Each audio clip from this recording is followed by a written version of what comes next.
جزيلا. هذا السؤال يخص نقل ملف الترشيح إلى هيئة التقييم. أما كل عملية الترشيح والتسجيل فهي طويلة وفيها عدة خطوات. سؤال مندوب الجزائر الموقر يخص كيف أن ملف الترشيح ينقل إلى هيئة التقييم. أود أن أوضح ما يلي. هناك 68 ترشيحا عنصرا إذن خلال هذه الجولة، إذن هذه الدورة. ما أن يتم اعتبار بأن الملف كامل فإنه ينقل إلى هيئة التقييم عبر رابط محمي بكلمة سر.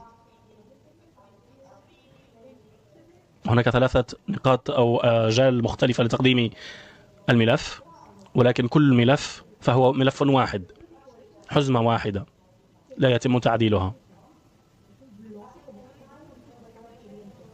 عندما تصل هيئة التقييم ملف الترشيح، وهذا الجزء الرئيسي من التفاعل والعمل، فإنهم يلجون إلى النسخ السابقة كمعلومات مرجعية، ولكن هيئة التقييم مدعوة لدراسة النسخة الأخيرة التي تعتبر كاملة والتي لا يمكن تغييرها